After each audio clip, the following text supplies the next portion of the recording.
Moscú, 9:23 de la mañana. Está con nosotros Gerardo Ortega, responsable de gerardoortega.es y colaborador de CMC Markets. Gerardo, muy buenos días. Muy buenos días, José Antonio. Techo de deuda superado, pero parece que el mercado o lo tenía todo descontado o ahora mismo está languideciendo en el sentido de que no hay dinero ni de minorista ni de institucional. ¿Cómo lo ves tú? Bueno, yo creo que hay dos frentes bursátiles abiertos. Uno en Europa, que ha sido digamos que la renta variable que lo ha hecho mejor, sorpresivamente mejor, porque tradicionalmente lo suele hacer bien mejor Estados Unidos. Mira en pantalla la gente que nos esté viendo, arriba el DAX alemán, abajo el Eurostoxx 50. Estamos en máximos del año pasado. En el caso del DAX alemán, además son de todos los tiempos porque el gráfico está ajustado por dividendos. No cabe duda que esto es francamente positivo y no nos podemos quejar por este lado. ¿Qué es lo que pasa? Que estamos aquí arriba y esta zona, José Antonio, son resistencias y resistencias muy importantes. Fíjate si son importantes que en su momento nos llevó a esta caída pues también fulgurante que tuvimos durante el año 2022, ¿no? Lo que hemos hecho ha sido restarlo. Ahora, sabiendo que estamos en zona de resistencias y seguimos con Europa, fíjate en los plazos un poco más cortos, lo comentábamos el pasado martes, todo lo positivo que tenía el DAX con ese movimiento alcista que había tenido la semana previa, como consecuencia además de que en Estados Unidos el SOX, los semiconductores, tiraron con fuerza de la tecnología al alza, era todo lo negativo con un Eurostoxx que no acompañaba por encima de los altos previos. Esto mismo lo hacía el CAC 40, lo hacía el FTSE italiano y por supuesto el IBEX 35. Digamos que el DAX estaba, entre comillas, yendo a su bola, si me permites la expresión. La cuestión es, estando en zona de resistencias, esto que es una divergencia provocó que la semana pasada cayéramos. Importante. ¿Por qué no hemos seguido cayendo? Bueno, pues porque los semiconductores salieron con una fuerza inusitada la semana pasada, tras publicar resultados Nvidia. Finalizando en Europa, ¿problemas dónde los tendríamos? Sin duda, perdiendo la zona de los 15.660 puntos del DAX y la zona de los 4.250 puntos del Eurostoxx. ¿Por qué? Pues porque lo que no podemos admitir es que en las bolsas europeas nos dejen el sello de lo que sería una fase correctiva, es decir, las crestas decrecientes. Ahora, hasta que eso no ocurra, el mercado está soportado. Otra cosa es lo que está pasando en Wall Street, que como te he comentado, los semiconductores están tirando con una fuerza extraordinaria, sorprendente, por la fortaleza de la misma y con un SP que de momento no está acompañando. A partir de ahí, ¿dónde, aparte de esos soportes que nos has planteado y que son clave y que van a marcar gran parte del corto o medio plazo, cómo se ve también el movimiento, por ejemplo, alrededor de petróleo y oro, que nos está haciendo un movimiento lateral muy largo, sobre todo el petróleo en los últimos tiempos, pero que tiene una reunión de la OPEP en breve y que puede recibir una sacudida importante, ¿no? Sí, fíjate en el caso del petróleo. Es muy curioso el gráfico, ¿no? Porque es tremendo. Mira, este es el CFD del West Texas, tanto da si vemos el Brent. Observa lo que está pasando estas últimas semanas, que podemos decir que son meses. Y es importante señalar un elemento, que es que en octubre es cuando se han formado octubres aquí, es cuando se forma el suelo de las bolsas. Es decir, cuando nosotros decimos en octubre es cuando las bolsas europeas se han ido al alza, fíjate hasta el punto de llegar a máximos, fíjate en el caso del petróleo, que es verdad que rebotaba junto con ellas, y hemos venido al fin, la hemos batido, hemos corregido un escalón más. Ahora, ¿qué es lo que tenemos? Está absolutamente acotado por la parte de arriba, es incapaz de superar. Ahora, solo en principio, es decir, mientras no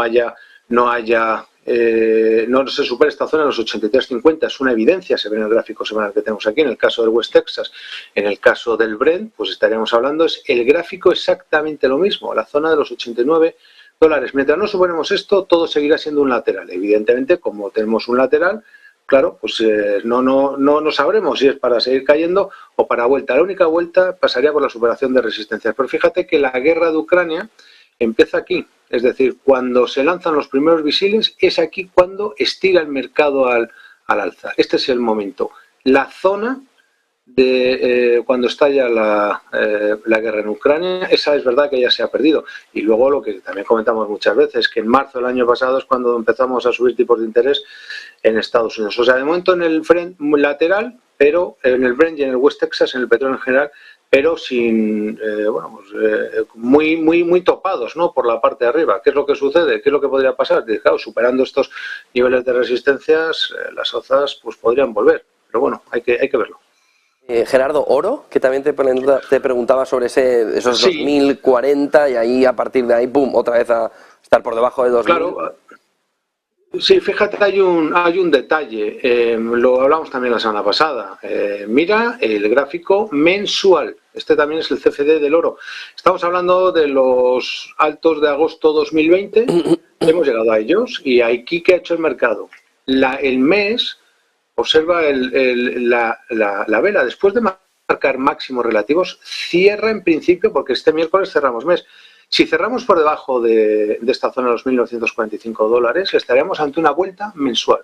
Eso es, desde el punto de vista técnico, no ofrece dudas. Es decir, lo que nos está diciendo es que es probable que hayamos visto, ya sabemos que hay un techo, pero que el techo pudiera durar más tiempo. Este es el primer mensaje que nos lanza el oro. En principio, eso para los plazos largos. En los plazos más cortos, fíjate, lo comentamos también estas semanas atrás, como en el proceso de recuperación del oro y la plata, como la plata no superaba el alto previo, el oro sí, esto era una divergencia y por eso estamos moviéndose a la baja. En los plazos cortos, los primeros soportes han sido batidos, tenemos directriz, tenemos todo. En principio, estamos en fase correctiva. Lo negativo de esto es que, claro, acabamos el mes el miércoles, y es probable que esta vela mensual que tanto nos inquieta acabe abajo. Si acaba abajo, el mensaje desde el punto de vista técnico es claro, es que es probable que veamos más corrección en el caso del oro en próximos meses, al margen de que tengamos esta resistencia, que es evidente. Porque lo que nos importa es la vela, sobre todo, dónde nos la hace. No es lo mismo que nos saque esta vela aquí a mitad de rango, que nos saque esta vela y de hecho pierda los mínimos de la vela mensual previa. Fíjate que esto, ¿dónde ha venido el rebote en el oro? Estuvimos no sé cuántos meses cayendo, a la que cerramos por encima, nos hemos ido para arriba. Ahora podríamos estar en el proceso inverso. Hay que verlo. En final, Gerardo, se habla mucho de Nvidia, ayer su consejero delegado, sí, tú lo comentabas hace también unos minutos, está siendo uno de los grandes protagonistas, la semana pasada en un día 190.000 millones de capitalización arriba, sí, pero todavía es tiempo y sobre todo, en paralelo, semiconductores, ¿es un tema de Nvidia o es un tema de sector? ¿Cómo lo ves? Y si crees que ahí ahora mismo se está generando el próximo caldo de cultivo de compañías que van a liderar. Bueno, yo te diría que es un tema de sector, a mí que no me hablen de Nvidia, porque a mí me pueden decir Nvidia, es verdad que la semana pasada subía con una fuerza inusitada, pero no fue Nvidia, fue AMD, Intel es verdad que es el patito feo, y fueron otras Micron Technology, un montón de compañías, ¿no? Fíjate, este es el gráfico del SOX, del índice de semiconductores de Filadelfia. Observa de que estamos en estos momentos, si yo respecto a los máximos previos, estamos a un 15%. O sea, cuando hablamos de que estamos debatiendo acerca de si en Wall Street el mercado bajista, como hemos caído un 20% desde máximos, mira los semiconductores y mira el movimiento del Nasdaq. El Nasdaq acumula una recuperación francamente importante. Yo lo que te diría es que lo relevante para mí es que en estos momentos semiconductores, Nasdaq 100 y Nasdaq Composite, que es, digamos, no es el futuro, es el presente, es lo que está recuperando y es lo que en su momento lideró los movimientos alcistas en Wall Street, es lo que está tirando ahora. Nos tenemos que quedar con los mínimos de la vela de la semana pasada, porque esto es una salida en toda regla. El otro día me comentaban y decían, es que la salida es muy fuerte. Pues por eso puede ser creíble. Porque cuando el mercado te permite comprar a placer, duda del mercado. Otra cosa muy distinta es lo que estamos viendo, y yo lo entiendo, en el SP500. En el SP500, pues es verdad que no termina de romper esta zona de los 4.200 puntos. Ahora, la pregunta que yo me hago es si el SP supera esta zona, porque es verdad que yo me puedo escudar en que el SP500 no ha roto esa zona, pero ¿qué es lo que puede pasar si el SP rompe los 4.200? No estar en renta variable estadounidense con un mercado que está subiendo, y yo insisto, me puedo escudar aquí, vamos, te invitan a que te dediques a otra cosa, ¿eh? O sea, yo lo digo un poco porque esto es un problema muy serio para... yo entiendo que hay muchas voces que están defendiendo porque es probable que tengamos una recesión, porque es probable que esté estado muy complicado.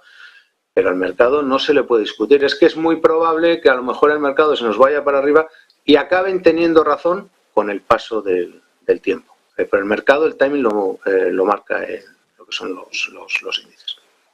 Pues un placer como siempre, toda esa explicación. Gerardo Ortega, responsable de gerardoortega.es y colaborador de CMC Markets. Buen día y buen negocio, Gerardo. Buen día, fuerte abrazo, cuídate. 9:34 de la mañana, 2 cuestiones.